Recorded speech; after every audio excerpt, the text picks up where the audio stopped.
Oil இயற்கை விவசாயிகளின் நேரடி விற்பனை அங்காடி. Healthy food, healthy living. Download today from Google Play Store. OIR online app, trusted by more than 10,000 families.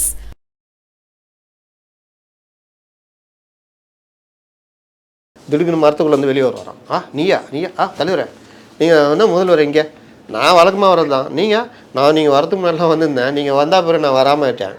அப்படியா? Last 25 இயர்ஸாக நான் இங்கே தான் இருக்கிறேன். உங்களை பார்த்ததே இல்லை. அதே கடை அதே டெய்லர் அப்படின்னு. அப்போது என்ன அப்புறம் இங்கெல்லாம் பேசினா இது வீட்டுக்கு வாங்களேன், மத்தியானம் சாப்பிட்லாம். வரனே ரைட் போகிறாங்க. பார்த்தாரான் அங்கேயே உடல்நலத்தை விசாரிச்சுட்டு போகலையாம். வீட்டில் போய் உட்காந்து உடல்நலத்தை விசாரிச்சாரான். உருட்ட வேண்டியதான். நான் வந்து ஒரு உடம்பு சரியில்லை பார்க்க போனேன். அவருக்கும் பாவம் தம்பியும் விசாரிக்கணும்னு சொல்லிச்சு. தம்பி பிஜேபியில் இருக்குது. இல்லைங்க, லெட்டர் பேரில் மட்டும்தான் மோடி படம் போட்டாப்புல, மற்றபடி அதிமுக எம்பி தான் அவர். அப்போ இப்போ என் கூட தாங்கிறாப்புல. சண்டேன்னாங்களே அது வெளியே. அடுத்து பிரேமலதா. அவ்வளோதான். இனிமேல் வட மாவட்டங்கள் அவ்வளோதான். பிரேமலதா இங்கே இருக்கிற வரைக்கும் என்ன வச்சுக்கிற 1% கூட இல்லை. தலைவையா நீ அப்படின்னு. இப்போ எங்கே ஐயோ ஓட்டம் பிரேமலதா வெளியே வந்தால் வட மாவட்டங்களில் எந்த அளவுக்கு பாதிப்பு இருக்கும் சொல்லுங்கள் ரமேஷ்? மிகப்பெரிய பாதிப்பு இருக்கும். கூடவே ராமதாஸும் வந்து விட்டால் அவ்வளோதான். இப்படியே உருட்டுறது. தாவேகாக்குள்ளேயே நம்ம ஏன் இப்படி இருக்கும், கூட்டணிக்குள்ளே வேறு கட்சி கூட்டணிக்குள்ளே போகலாமேன்ற கருத்தோட்டமும் ஓடிக்கொண்டிருக்கிறது. ஏன்னா ஒரு 50-60 பேர் தான் தேர்த்த முடியுது வேட்பாளர். மீதிக்கு பிரம்மாண்ட கட்சி வேறு மீதிக்கு என்ன பண்ண முடியும்? சீமான் மாதிரி 234 ஆள் செலக்ட் பண்ண முடியுமா? முடியாது. ஏன்னா நீங்கள் கேட்குற அமௌண்ட்டு மற்ற விஷயங்கள்லாம் ஆள் கிடைக்க மாட்டேங்கிறான். நீங்கள் மாவட்ட செயலெல்லாம் நிப்பாட்ட வச்சிங்கன்னா செலவும் பண்ண மாட்டீங்க. அப்போ அவன் கை காசு போட்டு பண்ணுற அளவுக்கு அவனுக்கு இதுவும் கிடையாது. பல பேர் ஒதுங்கிடுவாங்க. சரி நீயே ஆளை கூட்டு வாப்பானா அந்த ஆளுக்கும் கட்சிக்கும் சம்மந்தம் இருக்காது. சரி அப்படியே நிற்க வச்சாலும் இந்த 2 பெரும் படைக்கு முன்னாடி இந்த படை குறும்படையாக மாறிடும்.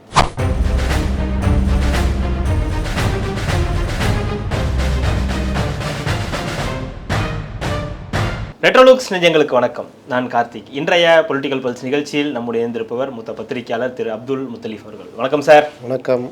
இன்னைக்கு காலையில் திருப்பூரில் நடந்த ஒரு சம்பவம். ஒரு எஸ்எஸ்ஐ அவர்கள் வந்து வெட்டி படுகொலை செய்யப்பட்டிருக்கார் திருப்பூரில் உடுமலைப்பேட்டையில் அப்படின்றது மிகப்பெரிய பேசு பொருளாக தமிழ்நாடு முழுக்க மாறி இருக்குது. அதுவும் ஒரு காவல்துறை அதிகாரியே படுகொலை செய்யப்பட்டிருக்காரு அப்படின்றது ஒரு துயரமான சம்பவமாகவும் பார்க்கப்படுது. அதுவும் அதிமுக எம்எல்ஏ மகேந்திரன் அவர்களுடைய தோட்டத்தில் நடந்த சம்பவம் அப்படின்றதுனால அது இன்னும் அரசியலாகவும் பார்க்கப்படுதுன்றது சம்பவத்துடைய வீரியத்துடைய வந்து மிக முக்கியமானதாக இருக்குது. நீங்கள் எப்படி பார்க்குறீங்க? இது ஒரு காவல்துறையில் இருக்கக்கூடிய ஒரு நபருக்கு ஏற்பட்டிருக்கக்கூடிய இந்த கதி. உடனடியாக முதலமைச்சர் அவர்கள் 1 கோடி ரூபாய் நிதியை வந்து ஒதுக்கியிருக்கார். அதற்கான விசாரணையை இப்போ தான் ஆரம்பிச்சிருக்கு. 6 தனிப்படை அமைச்சிருக்காங்க. இல்லை அதற்குள்ளேயே ஒரு 1 கோடி ரூபாய் கொடுத்துருக்குறன்றதை எப்படி பார்க்க முந்திக்கிட்டாங்கன்னு பார்க்குறேன். என்னென்னா ஜெயலலிதா பீரியடில் இதே மாதிரி ஒரு கொலை நடந்தது. குற்றவாளிகளை பிடிக்க போகும்போது கொண்டுட்டாங்க. அப்போது வந்து நிதி அறிவிக்கலை. அந்த டைமில் காவல்துறை ஆயுதப்படை காவலர்கள் அந்த பேட்ச் வந்து ஆளுக்கு 100 ரூபா போடுறோம் அப்படின்னு. அன்றைக்கி 1 லட்சம் பேர் 100 ரூபானா போயிடும் 1 கோடி ரூபா. அப்போ நான்லாம் கூட ஒரு கட்டுரை எழுதினேன். நீங்கள் என்ன தருவது, நாங்கள் கொடுக்கிறோம் எங்கள் நிதியை, முடிவெடுத்த காவலர்கள்னு போட்டு 1 கோடி ரூபா வரும். எல்லாருடைய கோரிக்கையாக அந்த குடும்பத்துக்கு 1 கோடி கொடுக்கணுன்றது அப்படின்றப்போ அப்போவே ஜெயலலிதா உடனடியாக 1 கோடி ரூபா அறிவித்தாங்க. சில பத்திரிகையாளர் மூத்த பத்திரிகை கூட என்ன இது பண்ணாங்க. பரவாயில்ல, நீங்கள் அந்த டைமில் அந்த விஷயங்கள் வந்து அவ்வளோ ரீச் ஆகுங்க, எழுதுறது மற்ற விஷயங்கள் பண்ணாங்க. அவங்க பொண்ணை கூப்பிட்டு, அப்போ நீட்லாம் கிடையாது, மெடிக்கல் இது நல்ல மார்க்கு, மெடிக்கல் கனவுனாங்க. எங்கள் கவர்மெண்ட் செலவில் அவங்களை படிக்க வைக்கிறேன்னு அந்த பொண்ணை மெடிக்கல் படிக்க வச்சா நீங்கள் கண்டிப்பாக அவங்க டாக்டராக இருப்பாங்க. அப்போ இந்த மாதிரி விஷயங்களில் ஜெயலலிதா அதிமுக குறிப்பாக காவலர்கள் பக்கம் நிற்பாங்க. அந்த மாதிரி விஷயங்கள்லாம் இவர்கள் வந்த பிறகு காவலர்களுக்கு பாதுகாப்பு இல்லை அப்படின்றத பல சந்தர்ப்பங்களை பார்த்துருக்கோம். போலீஸாரையே தாக்குறது. ஃபஸ்ட் டைம் வில்லிவாக்கத்தில் ஒன்று நடந்ததுன்னு நினைக்கிறேன். ஒரு போலீஸாரை வெட்டி அப்புறம் அவனை பிடிச்சி அந்த மாதிரிலாம் நடந்தது. என்கவுண்டர் கூட நடந்ததுன்னு நினைக்கிறேன். சமீபத்தில் போன இன்டர்வியூ வந்தப்போ கூட நான் உங்களுக்கு ஒன்று காட்டினேன். நீங்கள் கூட போட்டிருந்தேன் சில இந்த ரவுடிகள் மிரட்டுறது அந்த காவல். அதெல்லாம் ரொம்பங்க உன்னை பார்த்து வச்சுட்டேன், வெடிகுண்டு வீசுன்னா அவ்வளோதான் அப்படின்றது. அப்போ அந்த மாதிரி அளவுக்கு இவர்கள் தைரியம். என்ன தைரியம்னா, ஒரு குற்றவாளி சாதாரண மனநிலையில் இருக்கான்னா அவன் கைது பண்ணப்படுறான், அவன் குற்றத்தை உணர்வான் ஜெயிலுக்கு போனான் அதுன்னு. ஆனால் அவனே ஒரு போதைக்கு அடிமையாக இருந்தானா அவனை நீங்கள் எந்த காலத்துலேயும் ஒன்றும் பண்ண முடியாது. அவனுடைய போதை பழக்கத்துக்கு ஆதரவளிக்கிற வகையில் தமிழ்நாட்டில் அந்த சூழ்நிலை நிலவுது. போதைப் பொருள் கிடைக்கிது, புதுசாக போதைக்கு அடிமையாகிறவர்கள் அதிகமாக வராங்க அப்படின்னா குற்றச்சம்பவங்களும் அதிகரிக்கும். ஏன் போதைப் பொருளை தடுக்கிறாங்க கவர்மெண்ட்டு? அனைத்து குற்றங்களுக்கும் இதுதான் காரணமாக இருக்குன்றதுனால தான் போதைன்றதே இருக்கக்கூடாதுன்னு. இப்போ மேலை நாடுகள் நேற்றுலாம் சவுதி அரேபியாவில் ஒரு 20 பேரை மரண தண்டனைன்னாங்க. என்னென்னா கஞ்சா அந்த மாதிரி போதைப் பொருள் இது பண்ணுதுன்னு. ஏன் சிங்கப்பூர்லேயோ மற்ற நாடுகள்லையும் ஏன் கடுமையாக பார்க்குறாங்க? சமூக கேடு. இந்த போதை பழக்கன்றது சமூக கேடு. இதை விற்கிறவன் சமூகத்துக்கு பெருமளவில் கேடு விளைவிக்கிறவன். அப்போ இதனால் அடுத்தடுத்து சமுதாயம் பாதிக்கும். இன்றைக்கி வட மாநிலத்தவர்கள் இங்கே வர்றாங்க, வேலை செய்கிறாங்க, அது இதுன்னு புலம்புறீங்க, 6 லட்சம் ஓட்டு 8 லட்சம் ஓட்டுன்னு. ஏன் வர்றான் அவன்? அவனுடைய வறுமை அவன் இங்கே வர்றான்னா அவனுக்கான தேவை இங்கே நிறைவேற்றப்படுது. ஏன் அவனுக்கு இங்கே தேவை இருக்குன்னா, உள்ளூரில் யாரும் வேலை செய்ய வரமாட்டேங்கிறாங்க, வந்தாலும் ஒழுங்காக அதை மெயின்டைன் பண்ண மாட்டேங்கிறாங்க, பாதி பேர் போதையில் இருக்கிறான். இந்த மாதிரி பிரச்சனைலாம் இதுக்கு அடிப்படையாக அமையிறதும் நம்முடைய போதை கலாச்சாரம். அரசாங்கமே மதுவை விற்பனை செய்து டார்கெட் வைக்கிது பண்ணுது. அதுவும் திமுக ஆட்சி வந்த பிறகு கஞ்சா அந்த போதைப் பொருளுடைய புழக்கம் அதிகமாகிடுச்சுன்றது குற்றச்சாட்டு எல்லாராலையும் வைக்கப்படுது. அப்போ இதை தடுக்கிறதுக்கான வேலை என்னன்னு பார்த்தா பெருசாக இல்லை. இதனுடைய விளைவு என்னன்னு பார்த்தீங்கன்னா குடும்ப வன்முறை. இந்த மாதிரி போதை கலாச்சாரத்தில் நீங்கள் உச்சத்தில் போகிறீங்கன்னா, நீங்கள் எந்த போதை இருந்தாலும் சரி, அது மத போதையாக இருந்தாலும் சரி, ஜாதிய போதையாக இருந்தாலும் எதுவாக இருந்தாலும் நீங்கள் இயல்பான மனிதராக இருக்க மாட்டீர்கள். உங்களால் மற்றவர்களுக்கு தொல்லை, நீங்கள் ஆதிக்க புத்தியோடு தான் இருப்பீங்க. இப்போ சமீபத்தில் தீரன் சின்னமலை இதுக்கு எனக்கு காரில் போனது பார்த்தோம். அவர் யார்? சுதந்திர போராட்ட வீரர். வெள்ளையனுக்கு எதிராக இந்த மக்களுக்காக, எளிய மக்களுக்காக போராடி உயிர் நீத்த ஒரு வீரர். அவருக்கு நீங்கள் போய் அஞ்சலி செலுத்தி நீங்கள் என்ன பண்ணுறீங்க? அந்த காரை வச்சுட்டு தான் பண்ணுறேன். இது எங்கேருந்து இந்த பழக்கம் வந்துச்சு? ஏற்கனவே தென் மாவட்டங்களில் இந்த மாதிரி, இப்போ இங்கேன்னு இவர்கள் ஒரு வகையான போதையில் இருக்காங்க. இந்த போதையோடு சேர்ந்து அவர்களுக்கு கஞ்சா போதையோ இல்லை வேறு போதையோ சேர்ந்தால் இன்னும் மோசமாகுவாங்க. போலீஸ் அந்த இடத்துல எதாவது பண்ண முடியுதா? இந்த பயமின்மை தான் அதிகமாகுது. இதனுடைய ஒரு வெளிப்பாடு தான் குற்றச்செயல் நடக்குதுன்னா, நீங்கள் இன்றைக்கி போலீஸுன்றது என்னென்னா 2000 பேர் இருப்பான், 5 போலீஸ் அவங்கள சமாளிக்கும். ஏன்னா போலீஸ்னால் அந்த நபர்கள் இல்லை, போலீஸுன்றதுக்குரிய மரியாதை. மக்கள் பயப்படுவாங்க. சட்டத்தின் காவலர்கள் அவர்களை நம்ம சொல்கிறத நம்ம கேட்கணும். சட்டத்தை நம்ம மீற முடியாது. அவர்களால் நம் மீது வழக்கு போட முடியும். அவர்கள் பணியை நாம் தடுத்தால் அதற்கும் நமக்கு வழக்கு வரும். அதனால் நம்ம பயப்படணுன்றது இருக்குது. ஒரு 5 போலீஸை 2000 பேரை சமாளிப்பான். போதையில் இருக்கிறவன் அதை பற்றி கவலைப்பட மாட்டான். போதை தெளிஞ்சா பிறகு தான் யோசிப்பான். இதனுடைய விளைவு தான் இப்போ நீங்கள் ஒரு எஸ்ஐ போகிறாரு, எஸ்எஸ்ஐ, அவர் இன்னும் ஒரு 2-3 வருடங்களில் ரிட்டையர் ஆகிற ஸ்டேஜ். அந்த மனிதர் போய் இவங்களை கேட்குறாருன்னா 3 பேர் சேர்ந்து வெட்டுறாங்கன்னா இவங்களை நம்ம எந்த கணக்கில் வைப்பீங்க? அப்போ இன்றைக்கி ஒரு அதிகாரியுடைய உயிரே போயிடுச்சு. இது எவ்வளோ ஒரு மோசமான, இதே 2006-11 இதே மாதிரி நடு ரோட்டில் ஒரு எஸ்ஐ வெட்டுப்பட்டு கிடந்த பொழுது அமைச்சர் பன்னீர்செல்வமோ இன்னொரு அமைச்சர் அங்கே நின்று அவங்க தண்ணி கூட ஊற்றாமல் வேடிக்கை பார்த்த அந்த வீடியோ பிரச்சனையாச்சு. அவனை அன்றைக்கி யாராவது ஒருத்தருடைய காரில் போட்டு தூக்கிட்டு போய் இது பண்ணியிருக்கலாம். ஆம்புலன்ஸ்க்காக வெயிட் பண்ணிட்டு தண்ணி கொடுக்கலங்க. எனக்கு என்ன நின்றுதெல்லாம் பார்த்தோம். இந்த மாதிரி காவலர்கள், இந்த குரு பூஜையில் ஒருத்தர் இறந்து போனார். இந்த மாதிரி பல இதில் காவலர்களுக்கு பணியின் பொழுது இதுன்றது அரசு தான் அவர்களுக்கு அரசாங்க ஊழியனாக தான் அவங்க போய் அங்கே பணியை செய்ய போகிறாங்க. நான் சொன்ன மாதிரி பெரும்பான்மை கூட்டத்துக்கு முன்னாடி இவர்கள் வெறும் சிறுபான்மை. நினச்சா அடிச்சிடலாம். ஒரு 50 பேர் 100 பேர் இருக்கிறான், ஒரு 5 பேர் இருக்கான்னா 50 பேர் சேர்ந்து இவங்களை அடிச்சிடலாம். எது தடுக்குதுன்னா நான் சொன்ன அந்த விஷயந்தான்.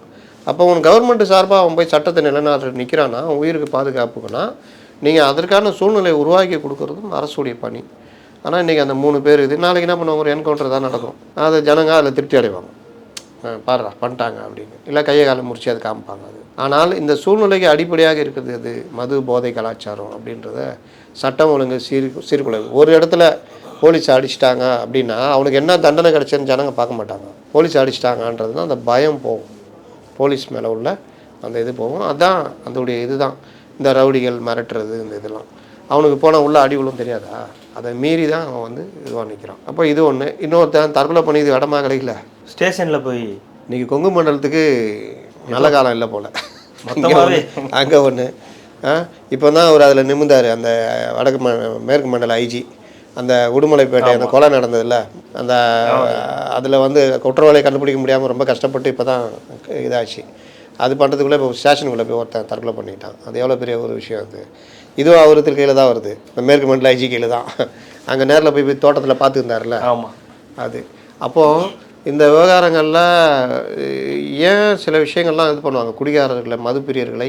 ஏன்னா இப்போல்லாம் இவர்களுக்கு ஏற்ற மாதிரி தான் சொல்லணும், திருட்டுன்னு சொல்லக்கூடாது. முறைகேட்டாளர்கள், நோயாளி கூட இப்போ நோயாளியை கூட நம்ம இப்போ முதல்வரை பேர் மாற்றினாரு, மருத்துவ பிணியாளர்களா இது? கிட்னி திட்டுக்கு என்ன சொல்லுவாங்க? முறைகேடு, கிட்னி முறைகேடு. கிட்னி முறைகேடு அப்படி இல்லை, உறுப்பு உறுப்பு மாற்றாளர்கள். அந்த மாதிரி இந்த மது பிரியர்கள் வந்து அவர்களை இரவு நேரத்தில் அரெஸ்ட் பண்ணி ஜெயிலில் வைக்கக்கூடாது. கட்ட பஞ்சாயத்து பேச்சுவார்த்தை, சுமூக பேச்சுவார்த்தை நடத்துபவர்கள். பழுக்குன்னு ஒன்று விட்டு வாய் கழிச்சிட்டான்னா அதுக்கு என்ன சொல்கிறது? அந்த சுமூக பேச்சுவார்த்தை நடக்கும் பொழுது சட்டத்தை நிலைநாட்டியவர்கள் அப்படின்னு ஏதாவது சொல்லிக்கலாம். மணல் திருட்டு என்ன சொல்கிறது? மண்ணள்ளி போடுபவர்களா? மண்ணள்ளி போடுபவர்கள். எல்லாத்தையும் மேடு பள்ளத்தை சரி செய்பவர்கள். அப்படி ஏதாவது அந்த மாதிரி என்னென்ன வினோதங்களை இன்னும் பார்க்க போகிறோமோ. அப்போது இந்த மது போதையில் இருக்கவனா நைட்டு லாக்கப்பில் வைக்காதன்றாங்க. அவன் அடிச்சு நாசம் பண்ணால் கூட அவனை டேய் போடான்னு தொட்டி விடுங்க, ஸ்டேஷன்லாம் கூட்டு வைக்காதீங்க, அது எதாவது பண்ணிச்சுன்னா பெரிய சிக்கலாகும் அப்படின்னு. இல்லாட்டி இவனே ஒரு அறை விட்டு அவன் எப்படி தலை அடிக்க விழுவாங்க. மது போதையில் விழுறோன்னு பார்த்துருக்கீங்களா? ரொம்ப பேர் பாவங்க. சில பேர் சண்டை போடுறப்போ தலை அடிக்க விழுந்து பின்மண்டை அடித்து செத்து போனவங்களாம் வந்துருக்கு. அதில் கொலை கேஸில் பண்ணவங்களாம் இருக்கிறான். கஞ்சா அடிச்சு இது பண்ணோன்னா இவன் ஓங்கி குத்துறேன்னு மாரில் குத்தி அடித்து செத்து போய் உள்ளே போனவங்களாம் இருக்காங்க. அதனால தான் டேய் அவன் இதில் இருக்கான்டா எதுவும் பண்ணாதடான்னுவாங்க. வேணுன்னா சட்டையை பிடிச்சிக்கின்னு இந்த இவன் அர்ஜுன்லாம் அடிப்பார், அந்த மாதிரி சட்டையை பிடிச்சிக்கிட்டு 2 அறை விடு. நீ எத்தனை அறை விட்டாலும் அவனுக்கு தெரிய போகிறதில்ல. அதனால் போலீஸு அந்த விஷயத்தில் உறுதியாக இருப்பாங்க. நேற்று ஒருத்தர் வெளியிலேருந்து நேராக வராரு, உள்ளக பேசுகிறாரு. இத்தனைக்கும் அவர் மறுபடியும் வெளியில் தான் அனுப்புகிறாரு. அந்த அந்த ஒரே ஒருத்தர் அந்த கைதி படத்தில் மாதிரி வர மாதிரி ஒரே ஒரு ரைட்டர் தான் அங்கே உட்காந்துக்கிறாரு. அவர் வெளியில் தான் தொத்துறாரு. பாராக்காரெலாம் எங்கே போனாருன்னு தெரியாது, ஆனால் கேட்கக்கூடாது. ஆனால் பார்த்தா கொஞ்ச நேரத்தில் மேலே எஸ்ஐ அறையில் தூக்கு போட்டுக்கிட்டாருன்றாங்க. தூக்கு தானே? தற்கொலை தான் படித்தேன். தற்கொலை பண்ண என்ன பண்ண முடியும்? அங்கே போயிட்டு மருந்து சாப்பிட்டா படுத்துக்குவார். தூக்கு தான் மாட்டியிருப்பார். ஏதோ நடந்திருக்கும், நமக்கும் தெரில. தற்கொலை பண்ணிக்கிட்டாரு. அப்போ அது ஒரு பெரிய சிக்கல். எப்படியா ஸ்டேஷனுக்குள்ளே வந்தான், நீங்கள் என்ன பண்ணீங்க? அந்த ஸ்டேஷனில் தான் அதிசயமாக நல்ல வேலை ஒரு சிசிடிவி கேமரா இருக்குது. இல்லாட்டி அந்த ரைட்டரை பலியாகியிருப்பாங்க, இவர் தான் அடித்தே கொண்டுட்டாருன்னு. அந்த ரைட்ரு பாவம் போயா வெளியே போயான்னு துரத்தி விட்றாரு. அப்போ இது மேலும் மேலும் சிக்கலை உருவாக்குகிறது. சட்டம் ஒழுங்குன்றது என்னன்றது அறிக்கை விடுற அளவுக்கு. வழக்கம் போல் விஜய் இது பற்றிலாம் அறிக்கை விட மாட்டார். எடப்பாடி வழக்கம் போல் கேட்டுனுக்கிறாரு. இந்த நேரத்தில் தான் இதை எப்படி டைவெர்ட் பண்ணுறப்போ, எப்பா வராது வந்த மாமணி உச்சநீதிமன்ற தீர்ப்பே, எப்பா கொடுத்தடா கண்டென்ட்டை, எப்பா டேய் வாங்கடா லகட பாண்டிகளா போட்டு இதை பேசுங்கடா, நீ நைட்டும் இதுதான் இந்த விவகாரத்தில் உச்சநீதிமன்றம் இது என்ன அப்படி இப்படின்னு போட்டு உருட்டுங்க அப்படின்ட்டு ஏதோ ஒரு வகையில் இன்றைக்கி கொஞ்சம் ஆசுவாசம் மூச்சு. அதில் நம்ம ஒரு விஷயம் அதில் தெளிவுபடுத்த வேண்டியிருக்கு. 10 லட்ச ரூபாய் அபராதம் அப்படின்ற அந்த விஷயம்ன்றது எப்படி? ஏன்னா இப்போது ஒரு வழக்குன்னு போகிறாங்க, இந்த வழக்குக்கு அவங்க டிஸ்மிஸ் பண்ணியிருக்கலாம், நீங்கள் இது மாதிரி பண்ணாதீங்கன்னு சொல்லியிருந்துருக்கலாம். ஆனால் அதுக்கு ஒரு 10 லட்ச ரூபாய் அபராதம்ன்றது எப்படி பார்ப்பாங்க? பொதுநல வழக்கு போகிறதுக்குன்னே சில பேர் இருப்பாங்க. எனக்கு என்னன்னு போட்டு கோர்ட்டு நேரத்தை வீணடிப்பான், அவன் விளம்பரம் தேடிக்குவான். அதில் அவனை போட்டு அதன் மூலிமா அந்த பார்ட்டிகிட்ட அமௌண்ட்டை கலெக்ட் பண்ணுறது இதெல்லாம் நடக்கும். இதுக்கு கோர்ட்டை பயன்படுத்தும் போது கோர்ட்டு கோபம் வரும். என்ன நினச்சிட்டு இருக்கேன், எங்கள் நேரத்தை வீணடிக்கிறேன். ஏன்னா பல லட்சம் வழக்கு தேங்கியிருக்குது. பிடிச்சி ஏறி என்ன சொல்லுவாங்கன்னா அபராதத்தோடு தள்ளுபடி பண்ணுவேன். 1 லட்ச ரூபா உனக்கு அபராதம் போட போகிறேன் அப்படின்னா, ஐயா நான் மனுவை வாபஸ் வாங்கிக்கிறேன். ரைட், தள்ளுபடி தான். வாபஸ் வாங்கினாலும் தள்ளுபடி. அந்த சொன்னாங்கல்ல 1 லட்சம் அபராதம், அதை போட மாட்டாங்க, எச்சரிக்கை பண்ணி விட்ருவாங்க. சில இடங்களில் ரொம்ப இது பண்ணி 1 லட்சம் அப்படி போடுவாங்க. ஒரு அரசியல் கட்சி ஒரு அரசியல் ரீதியான விஷயங்கள் போகிறதுக்கு இவ்வளோ கோவப்பட்டு 10 லட்ச ரூபா அபராதம் போகிறதெல்லாம் ரொம்ப, இங்கே வந்து அரசியல் பண்ணாதீங்க அப்படின்னு சொல்லி ஒரு காட்டமான அதுதான். அப்போ நீங்கள் பல விஷயங்களுக்கு இவங்க ஒரு கமெண்ட் போட்டதே நீக்கணும்னு போனாங்க. அதெல்லாம் என்னது, பல விஷயங்கள் போயிருக்காங்க. அரசியல்னு எதுக்கு தான் போகல. சிபிஐ விசாரணை, ஒரு குழந்தை பாதிக்கப்படுறதுக்கு சிபிஐ விசாரணை கேட்குறாங்க. சிபிஐ விசாரணைனா அவன் வாட்டர் கேன் போட்டவன் மாட்ட போகிறான். சிபிஐ அதில் விசாரணை நடத்தி அந்த பொண்ணுக்கு நியாயத்தை வாங்கி கொடுக்க போகுது. இதில் உங்களுக்கு என்ன கௌரவ குறைச்சல்? அதை நீக்கணும்னு கூட போனீங்க. அதுக்கும் விமர்சனம் வச்சுது கவர்மெண்ட்டு, கோர்ட்டு விமர்சனம் வச்சு எஸ்ஐடி போட்டு விட்டாங்க. அதனால் அது நீதிபதிகள் எடுக்கிற முடிவுலாம் நம்ம உள்ளக்கெல்லாம் போய் கருத்து சொல்ல முடியாது. ஏன்னா அந்த நேரத்தில் அவர்கள் எடுக்கிற முடிவுலாம் வந்து நீங்கள் வேறு ஒரு பெஞ்சிலையோ இல்லாட்டி அவர்கள்ட்டே முறையீடோ, சிங்கிள் ஜட்ஜினா பெஞ்சு அங்கெல்லாம் சிங்கிள் கிடையாது. அப்போ நீங்கள் முறையீடு பண்ணியோ ஏதோ பண்ணி தான் அதை மாற்ற முடியும். இப்போ இவர்கள் முறையீடு பண்ணி கொஞ்சம் ஓவராக ஐயா கொஞ்சம் கோவப்பட்டீங்க, இந்த 10 லட்சம்லாம் நாளைக்கு அசிங்கமாக போடும். ஒரு வாரத்துக்குள்ளே நினைக்கிறேன், அதனால் 10 நாளைக்குள்ள அதை கொஞ்சம் கன்சிடர் பண்ணுங்கன்னு போடுவாங்க. ஏதாவது பெட்டிஷன் போட்டு அதை இது பண்ணுறதுக்கு வழியை பார்ப்பாங்க.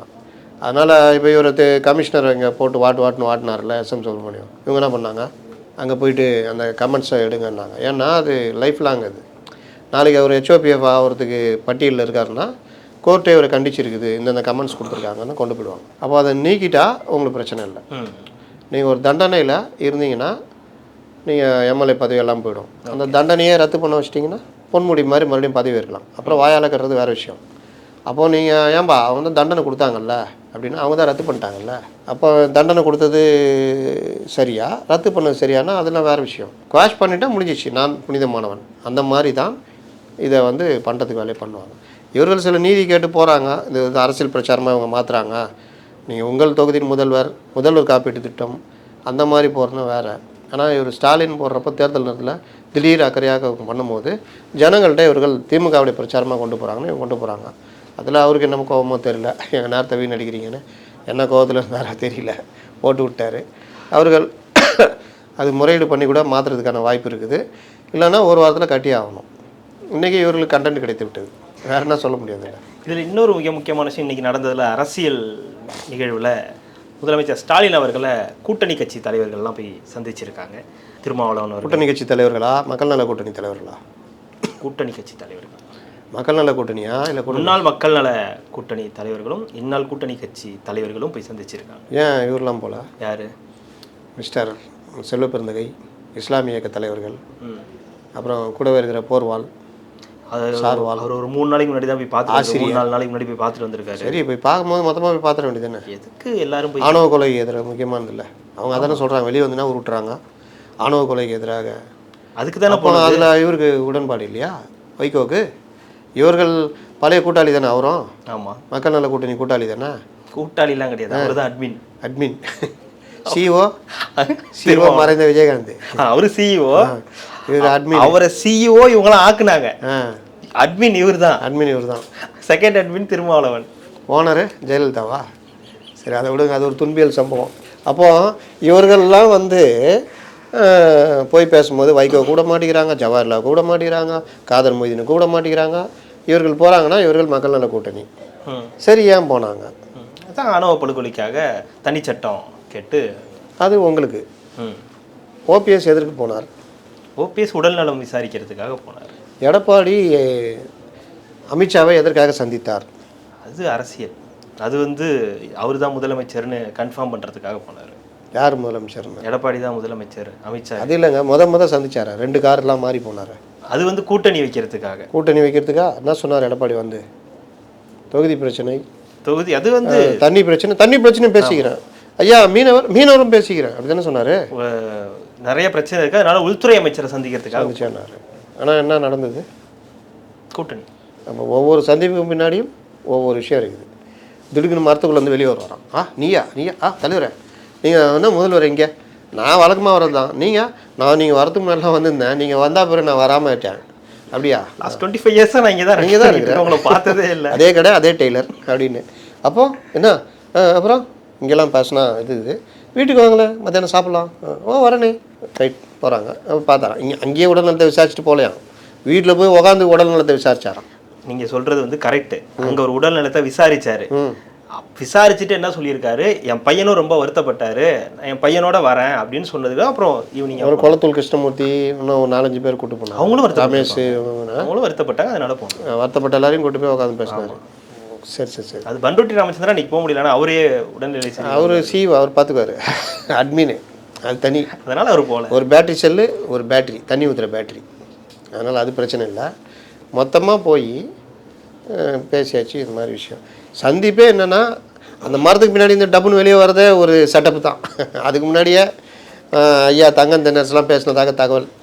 அப்போ தங்கம் தென்னரசு எல்லாம் பேசிட்டு நீங்கள் போய் மரத்துக்கு முன்னாடி ஒழிஞ்சிங்க. எத்தனை மணிக்கு வருவார்? 7 மணிக்கு வருவார். நீங்கள் 6:55 அங்கே இருக்கணும் ஸ்பாட்டில். திப்புன்னு வரணும். அவரும் வருவார். கருங்காலி குச்சிலாம் எடுத்துகிட்டு வருவா, இல்லை கோச்சிக்கு போகிறாரு, அதெல்லாம் கொண்டு வாங்க. கருங்காலி குச்சிலாம் வச்சுட்டு நடந்தால் தான் நீங்கள் வாக்கிங் போகிற மாதிரி. அவர் போனோம்னா அப்புறமா நீயா ஒரு குச்சி இருக்கா, கருங்காலி குச்சி? ஆமாங்க, கருங்காலி இது இருக்குல்ல, அதை வச்சு தான் வாக்கிங் போவாங்க. ஸ்டிக் மாதிரி, அது நரம்புக்கு வலு சேர்க்கும் அப்படின்னு. ஓகே, அந்த கழுத்தில் போட்டால் பாசிட்டிவ் எனர்ஜி இருக்குன்னு சொன்ன மாதிரி அது இல்லை. இதுக்கு ஏதோ ஒரு இது சொல்கிறாங்க, அதெல்லாம் நமக்கு தெரியாது. அறிவியல் பூர்வமாக நிரூபிக்கப்பட்டதானோ தெரியல.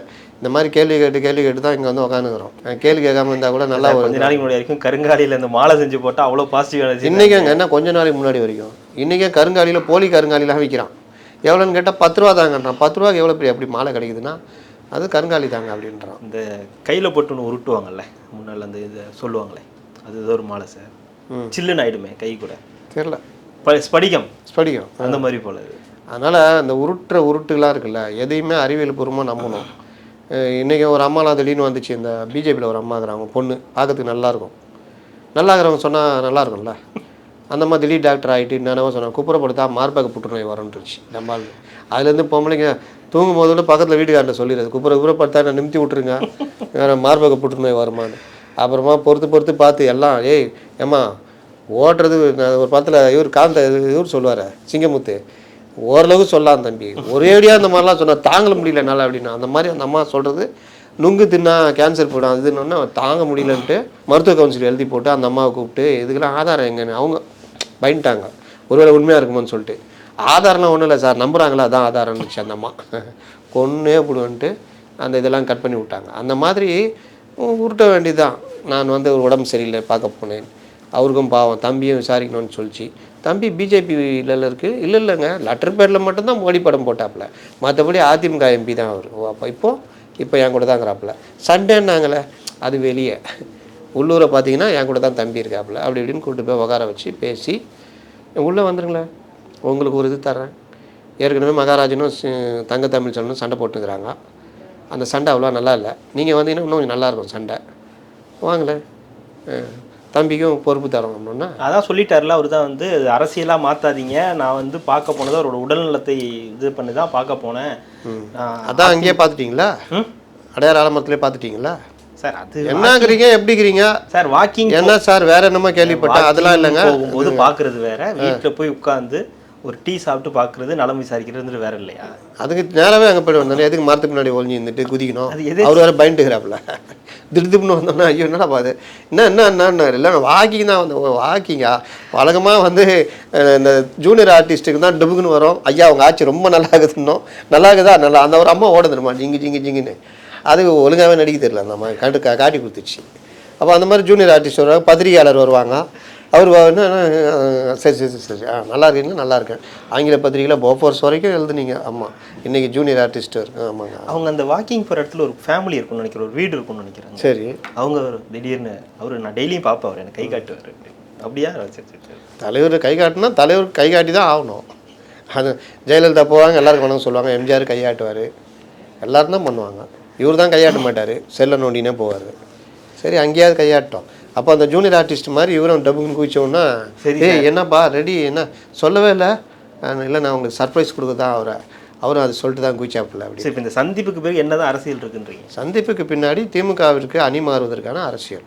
திமுகவுக்கு என்ன பிரச்சனைனா, அவர்களுக்கு பாதிப்புகள் இருக்குது, தம்பி விஜய்னால் பாதிப்புகள் இருக்குதுன்னு அவங்க வந்து விஜய் மாதிரி கிடையாது, நம்புங்கள் நாராயணன் நாம தான், ஏய் என்ன சொல்லி கொடுத்துக்கிறேன் அப்படின்னோடனே என்ன சொல்லிக்குது 230 நம்ம தலைவர் ஜெயிப்பார், தலைவர் ஆட்சி அமைப்பார், எல்லாம் மறந்துட்டிங்களா, இல்லை மறக்கல ஐயா, அதெல்லாம் ஆபத்தில் இருக்கும், சரி போங்க அப்படின்னு. அந்த மாதிரி கிடையாது. இவர்கள் வந்து இவர்களுடைய செயல்படு சர்வே பெண் நிறுவனம் எல்லாம் எடுத்துக்கிட்டே டீட்டெயிலு உளவுத்துறை ரீட்டில் எடுக்கும்போது தலைவரே சிக்கலுக்குது, தலைவரே என்ன 120 தொகுதி வரைக்கும் பெரிய சிக்கலாகுது, இந்த கூட்டணி இந்த லகடபாணியில் வச்சுக்கலாம், இவங்களுக்கு மரியாதை இல்லை, இவங்களுக்கு சீட்டு நீங்கள் 10 டபுள் டிஜிட்லாம் கேட்குறாங்க, என்ன கொடுத்தாலும் தோற்றுப்பிடுவாங்க, அதனால் இவங்களுக்கு வச்சுக்கிட்டும் ஓட்ட முடியாது, வேறு ஏதாவது ஜும்லா காமிக்கணும் தலைவரை, அப்போ தான் வேலைக்கு ஆகணுன்னு என்ன பண்ணுறது.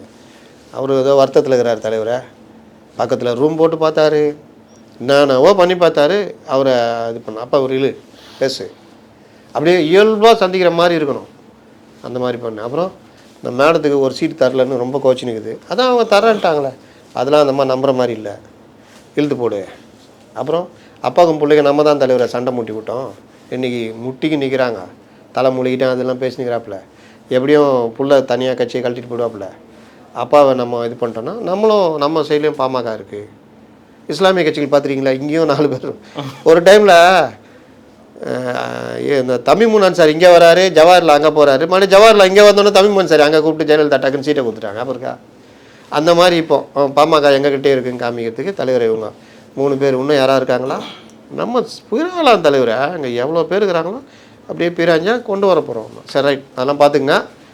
நான் என்ன பண்ணோம், வாக்கிங் போகும்போது இவர் வந்துட்டார். அப்புறம் மற்றவங்களாம் வேறு அசைன்மெண்ட் இருக்குதுல்ல, அந்த மாதிரி இது பண்ணோம். ரைட் முடிஞ்சிச்சு, அவ்வளோதான். இப்போ அவர்கள் அந்த இதை ஈடுகட்டுறதுக்கு ஒரு ஜும்லா காமிக்கணும்ல. நீங்கள் அப்போ தான் ஜனங்க நம்புவாங்க. பாரியா ஓபிஎஸ் கூப்பிட்டு வராம்பா, தென் மாவட்டத்தில் இனிமேல் அதிமுக என்ன செய்யணும்னு தெரில, ரொம்ப கஷ்டம். ஓபிஎஸ் எவ்வளோ பெரிய தலைவர் தெரியுமா? சீனாவில் மாவோன்னு ஒருத்தர் இருந்தார், ரஷ்யாவில் லெனின்னு ஒருத்தர் இருந்தார், அதற்கு இறையான தலைவர் அவரை போய் இந்த மாதிரி பண்ணிட்டாங்க அப்படின்னு சொல்லிட்டு இப்போ அவர் அடுத்து பிரேமலதா, அவ்வளோதான். இனிமேல் வட மாவட்டங்கள் அவ்வளோதான். பிரேமலதா இங்கே இருக்கிற வரைக்கும் என்ன வச்சுக்கிற, 1% கூட இல்லை, தலைவையா நீ அப்படின்னு. இப்போ இங்கே ஐயோ ஒட்டம் பிரேமலதா வெளியே வந்தால் வட மாவட்டங்களில் எந்த அளவுக்கு பாதிப்பு இருக்கும் சொல்லுங்கள் ரமேஷ்? மிகப்பெரிய பாதிப்பு இருக்கும். கூடவே ராமதாஸும் வந்து விட்டால் அவ்வளோதான், இப்படியே உருட்டுறது. அப்போ அவங்களுக்கு இல்லை இதெல்லாம் ஓகே சார், ஆனால் இவங்கெல்லாம் வந்துட்டாங்களா, வந்துருவாங்களா அப்படின்னு ஒரு கேள்வி இருக்கு இல்லையா? பாமக உள்ள ஒரு அவர்கள் வந்து விட்டார்கள்ன்றது அவர்கள் சொல்லுகிற அறிவிப்புல தான் தெரியும். நமக்கு வர தகவல் ஓபிஎஸ் அதெல்லாம் அதுக்காக தான் கேட்குறேன். இதெல்லாம் இப்போ இது அரசியல் பின்னாடி இருக்கிறது இதுதானா? ஆமாம், இவர்கள் சந்திப்பு மற்ற விஷயம் எல்லாத்துக்கும் இவர்களை வைத்து மட்டுமே வண்டி ஓடாது, இன்னும் கொஞ்சம் பெருசாக படம் காமிக்கணுன்றதுக்காக தான் பிரேமலதாவை கிட்டத்தட்ட பேசிட்டாங்க. சொல்கிறது கரெக்டு. ஆனால் திருமாவளவன் என்ன சொல்கிறாரு, வெறும் இந்த சீட்டுக்கு எங்களாலாம் ஒத்துக்க முடியாது, நாங்கள் இந்த தடவை அதிகமாக தான் கேட்போம். அதுக்கு தான் இன்றைக்கி சந்திப்பு. தலைவரை மாலையை போட்டோம், இது பண்ணிட்டோம். தலைவரா டபுள் டிஜிட்னு வேறு அன்றைக்கி கே பாலகிருஷ்ணன் அடிச்சு தோற்றிட்டாங்க. டபுள் டிஜிட்னு சொல்லி தான் என்னை விட்டுருக்காங்க. நானும் அப்பப்போ உங்களை இப்படின்றேன் அப்புறம் அப்படின்றேன். என்னை வந்து நீங்கள் அவர் சரியாகவே ரிசீவ் பண்ணல தெரியுமா? சண்முகத்தை பார்த்தீங்களா? கை கொடுக்க போனவரை கூட அப்படியே திருமாட்ட போயிட்டார், பார்த்தீங்களா இல்லையா? பார்த்தேன். அதான் அப்போது 10 சீட்டு அப்படின்றத நீங்கள் வந்து எங்களுக்கு டபுள் டிஜிட்டு கொடுக்கணும் அப்படின்றத. ஆனால் இவங்க கொடுக்குற ஐடியாவில் இல்லை, டபுள் டிஜிட் கிடையாது. எல்லாருக்கும் 6, இவங்க வேறு கொடுக்கணும்ல நியூ மெம்பர்ஸ்க்கா. நியூ கமர்ஸ் இருக்காங்கல்ல, புது இணைப்புகள், நியூ அட்மிஷன்னா கூட தேமுதிகவுக்கு எப்படியும் டபுள் டிஜிட்டில் கொடுக்கணும்ல. 4 சீட்டு ஒரு ராஜ்யசபா, இல்லாட்டி 6 சீட்டு. 4 அப்போ பாருங்களேன் எவ்வளோ பெரிய அநியாயம். முட்டு கொடுத்து பேரை கற்றுக்குன்னு எல்லாம் பண்ணியும் 6 சீட்டு, இப்போவும் 6 சீட்டு. ஆனால் நேற்று வந்து அவங்களுக்கு எதிரிலேருந்து அவங்களை திட்டாங்க, எல்லாம் பண்ணாங்க. இன்றைக்கின்னா அவங்களுக்கும் 6 சீட்டு. என்னங்க நியாயம்? கேப்டன் விஜய் திருமாவுடைய மரியாதையே போச்சு. எத்தனை வருஷமா காத்திருந்த கூட்டணி தெரியுமா அது? திமுக தேமுதிக பழம் நழுவி பாலில் விழுந்து அதை கெடுத்து விட்டது இவங்க தானே. இப்போ இருக்கிற டீம் தானே கெடுத்து விட்டது. அப்புறம் என்ன, இப்போ வேறு வழி இல்லாமல் சேர்த்துக்கிறாங்க. அன்னைக்கு என்ன பவரில் இருந்தாங்க, இன்றைக்கி எங்கே இருக்குது? 1% கீழே இருக்காங்க. அப்போ ஓபிஎஸ் என்ன, ஓபிஎஸ் கூட 4 பேர் இருக்கிறாங்க. அந்த 4 பேரில் ஒருத்தர் போய்ட்டு வராங்க. வைத்திலிங்கம் இங்கே வர மாதிரி இருக்க மாட்டார். ஜேசிடி பிரபாகரன் எப்படின்னு தெரியாது, எம்ஜிஆர் காலத்து ஆள். அந்த காலத்தில் வில்லிவாக எம்ஜிஆர்னுவாங்க அவரை. அவர் ஓபிஎஸ்ஸே அவரும் வந்து இந்த சைடும் அந்த சைடும் டைலமாவில் இருக்கார். மனோஜ் பாண்டியன் பிரச்சனை இல்லை, அவர் தொகுதி அவருக்கே கொடுத்துட்றாங்க. ஆல்ரெடி யாருன்னா பூங்கோதை ஆல்ரெடி யாருன்னா நீங்கள் கம்முன்னு உட்காருங்க, வேறு எது பார்த்துக்கலான்ட்டு மேயருக்கு ஆக்குறோம். அதனால் இந்த மாதிரி சட்டம் போய்கிட்டு இருக்குது. இந்த இணைப்புகள் மூலியமாக ஒரு வலுவான கூட்டணின்னு சொல்லுங்கள், ஒரு வலுவான கூட்டணியை பிரம்மாண்டம் காமிக்க ட்ரை பண்ணுறாங்க. காமிக்க தானே பிரம்மாண்டம் தான். அதான் பாருங்கள், திமுக பக்கத்தில் தேமுதிக, காங்கிரஸ், விசிக, மதிமுக, இடதுசாரிகள், ஓபிஎஸ் அப்படி வந்துட்டாருன்னா ஓபிஎஸ் ராமதாஸ்ல உரிமை மீட்பு கழகம், அதிமுக உரிமை மீட்பு, பாமக ராமதாஸ் பாமக, பிரம்மாண்டமே மேடையே பத்தாது. ஆனால் இது எல்லாம் பார்த்தீங்கன்னா திமுகவை தாண்டி யோசிக்க மாட்டாங்க. திமுக என்ன யோசிக்குதோ அதுக்கு முட்டு கொடுக்குறது. திமுக ஏன் இப்படி யோசிச்சுது அப்படின்னு ஒரு திமுகவாகவே மாறிட்டவங்க ஏற்கனவே. இப்போ புதுசாக வந்தவங்களும் அதுக்கு ட்ரைனிங் எடுக்கணும். என்ன எப்படிங்க ட்ரைனிங்? போங்க, முத்தரசங்கிறாப்புல சும்மா தாங்கிறாப்புல போனீங்கன்னா எப்படி முட்டு கொடுக்குறதுன்னு அவர் ட்ரைனிங் கொடுப்பாரு அப்படின்னு. டக்குன்னு பிரேமலதா கோவப்பட்டாங்க. அது எப்படி திட்டங்களுக்கு எப்படி முதலமைச்சர் பேரே வைக்க முடியும்? அரசு பேர் தான் வைக்க தெரியாமல் சொல்லிட்டாங்க. ஆனால் அந்த மாதிரி ரொம்ப உஷாருங்க. இப்படியே இழுத்து 6 சீட் ஆக்கிடுவாங்க, 6 8 கூட ஆக்கிடும். மற்றவங்களாம் முழிச்சிட்டு இருப்பான் எப்படிரா இதுன்னு. அதான் என் ட்ரைனிங்கு. ஆனானப்பட்ட விஜயகாந்தியே ஓட விட்டவங்க அவங்க. தெரியல, அவர் இருக்கும் போதே பொதுச் செயலாளர் ஆனாங்க. அவருக்கு முன்னாடி பார்த்துன்னு இருந்தார், எந்திரிச்சு நான் தான் தலைவர், நான் தான் பொதுச் செயலாளர்ன்ட்டார். அந்தளவுக்கு ரொம்ப உஷாரானவங்க. டைலமாலே வச்சுருப்பாங்க, வச்சிருந்து ஜனவரி தான் அறிவிப்பாங்க. தேமுதிக மேலே இன்னமும் ஒரு நம்பிக்கை வந்து அதிமுகவுக்கும் பாஜகவுக்கும் இருக்காங்க, போக மாட்டாங்கன்ற ஒரு நம்பிக்கை இன்னமும். நான் இப்போ என்னங்க சொன்னேன், டைலமாலே டைலமோ இருக்குதான். பட் இருந்தாலும் இந்த கூட்டணிக்கு தான் வருவாங்கன்ற ஒரு எதிர்பார்ப்புகள் இன்னமும் இருக்கு இல்லையா? இருக்குது. ஆனால் இவர்கள் பேசி முடித்து விட்டார்கள். நீங்கள் வேணால் பேசிக்கிங்க, கூடத்தெல்லாம் பேசிக்கிங்க. இங்கே 4+1, எடப்பாடி அங்கே 6+1 10 இந்த மாதிரி ஏதாவது பண்ணிங்கன்னா வந்துடுவோம். எடப்பாடி நழுவிட்டு நழுவிட்டான்லாம் சொல்ல முடியாது. இது ஒரு இதுதான், டிமாண்டு தான். ஓகேன்னா சொல்லுங்கள், 4+1 பேசி முடிச்சிருக்கேன், நீங்கள் என்ன சொல்கிறீங்க? அழகாக முடிச்சிருக்கலாம். ஓபிஎஸ் வாங்கன்னு கூப்பிட்டு வந்துருக்கலாம், அவங்க கூட இந்த 4-5 பேர் வந்திருப்பாங்க. ஓபிஎஸ்ஸா? தேமுதிகவையும் உள்ள இழுத்து போட்டிருந்துருக்கலாம். தேமுதிக உள்ள இழுத்து போட்டிருக்கலாம். ராமதாஸையும் பேசி நேரத்துக்கு கன்வின்ஸ் பண்ணி கூப்பிட்டு வந்திருக்கலாம். ராமதாஸ் வந்து அவர் ஒரு எண்டுக்கு போயிட்டார். ராமதாஸ் வெளியில் வந்தது காரணமே இந்த என்டிஏ விட்டு வெளியில் வரணும்னு இவங்க இழுத்தது தான். பிரச்சனை எங்கே ஆரம்பிக்குன்னா நம்ம என்டிஏல இருக்கணும்னு மகன் சொல்கிறார். இந்த பிரச்சனை வரும்போது தான் இங்கே விசிக்கெல்லாம் முருகிக்கும், அப்படியே விஜய்கிட்ட போயிடுவாங்க அப்படி இப்படின்றப்ப தான் அப்படியே ட்ராப் பண்ணுறாங்க. இந்த கேப்பில் தான் அப்பா பிள்ளைக்கு கிளாஷ் ரொம்ப ஓவராக போயிடுது. அந்த எண்டில் எப்படின்னா கட்சியை நம்ம கைப்பற்றணுன்ற அளவுக்கு மகன் போயிட்டார். இதுக்கு பேரில் அவங்க மறுபடியும் ஒன்று சேர்த்துக்கலாம் வாய்ப்பு இல்லை. மகனே நினைத்தாலும் அப்பா வந்து இது பண்ண மாட்டார். அப்போ என்ன ஆகுதுன்னா இவர்கள் அடுத்த கட்டமாக திருமாவளவனெல்லாம் கொஞ்சம் நம்ம சமாதானப்படுத்தி அவரை மட்டும் உள்ளே கொண்டு வரதுக்கான அவர் கட்சி அப்படின்னு அவருக்கு கொஞ்சம் பேர் இருப்பாங்கல்ல. இவர் நம்ம அருள், ஜிகே மணி, கொஞ்சம் பேர் இருப்பாங்கல்ல, அவங்களெல்லாம் வச்சுட்டு அவர் ஒரு கட்சி நடத்துவார். அவருக்கு ஒரு 5-6 சீட்டு தான்.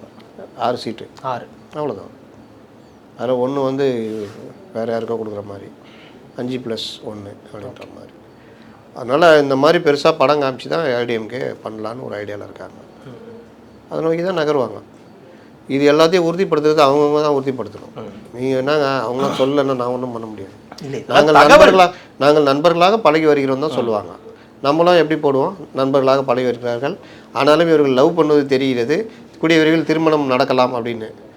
அதை வச்சுக்கிட்டு என்னையா நீ அவங்க அந்த அம்மா என்ன சொன்னாங்க, நண்பர்களாக பழகிறோம் நீ திருமணன்ற அப்படின்னா ஒரு நாள் சொல்லுவாங்க. சொல்லும்போது நம்மளை யாரும் கண்டுக்க மாட்டாங்க. அன்றைக்கி ஒரு புதுசாக முழிப்பாங்க, நாம் ஏற்கனவே சொன்னபடி அப்படின்றவாங்க. நம்ம என்ன பண்ணுறது? அதனால் இந்த மாதிரி விவகாரங்கள்லாம் இப்படி தான் போகும். அண்ணாமலை நீக்குவார்னு சொன்னோம். அண்ணாமலை நீடிப்பது 100% உறுதின்னு தான் பேசினாங்க அரசியல் மேதைகள். ஆனால் அண்ணாமலையை நீக்கினாங்களா இல்லையா? இது யாரும் அதுக்கப்புறம் அது வாய் திறக்க மாட்டாங்க. இவர் பெரிய இவர் அப்படின்வாங்க. அது வர நடக்கும். நமக்கு வர்ற தகவலை நம்ம பதிவு பண்ணுறோம். நடக்கலாம் அப்படின்றது 80%. நடக்காமல் போகலாம்னா அவங்க அதில் ப்ரில்லியண்ட்டாக மூவ் பண்ணிட்டாங்கன்னு தான் அர்த்தம். இதுதான் இன்றைக்கி நிலமை. தாவேகாக்குள்ளேயே நம்ம ஏன் இப்படி இருக்கோம், கூட்டணிக்குள்ளே வேறு கட்சி கூட்டணிக்குள்ளே போகலாமேன்ற கருத்தோட்டமும் ஓடிக்கொண்டிருக்கிறது. ஏன்னா ஒரு 50-60 பேர் தான் தேர்த்த முடியுது வேட்பாளர். மீதிக்கு பிரம்மாண்ட கட்சி, பிரம்மாண்ட கட்சி வேறு மீதிக்கு என்ன பண்ண முடியும்? சீமான் மாதிரி 234 ஆள் செலக்ட் பண்ண முடியுமா? முடியாது. ஏன்னா நீங்கள் கேட்குற அமௌண்ட்டு மற்ற விஷயங்கள்லாம் ஆள் கிடைக்க மாட்டேங்கிறான். நீங்கள் மாவட்ட செயலெல்லாம் நிப்பாட்ட வச்சிங்கன்னா செலவும் பண்ண மாட்டீங்க. அப்போ அவன் கை காசு போட்டு பண்ணுற அளவுக்கு அவனுக்கு இதுவும் கிடையாது. பல பேர் ஒதுங்கிடுவாங்க. சரி நீயே ஆளை கூட்டு வாப்பானா அந்த ஆளுக்கும் கட்சிக்கும் சம்மந்தம் இருக்காது. சரி அப்படியே நிற்க வச்சாலும் இந்த 2 பெரும் படைக்கு முன்னாடி இந்த படை குறும்படையாக மாறிடும். அப்போ இந்த மாதிரிலாம் பிரச்சனை இருக்கிறதுக்கு சில பேர் பேசாமல் அங்கே போயிட்டு ஒரு 30-40 சீட்னா நம்ம எல்லாருமே எம்எல்ஏ ஆகலாம், ஏதாவது பண்ணலாம்ல கொள்கை அப்படின்றாங்க. இது 2க்கு நடுவில் தடுமாறிக்கிட்டு இருக்காங்க. அது என்ன ஆகும் தெரியாது. ஒருவேளை தனியாகவே நிற்கவும் வாய்ப்பு இருக்கிறது. இல்லை அவர்கள் இன்னும் நெருக்கினா பிரம்மாண்ட கட்சியாக மாறுவதற்கும் வாய்ப்பு இருக்கிறது. கண்டிப்பாக என்ன நடக்குதுன்றதை தொடர்ந்து பார்க்கலாம். மகிழ்ச்சி சார், நன்றி.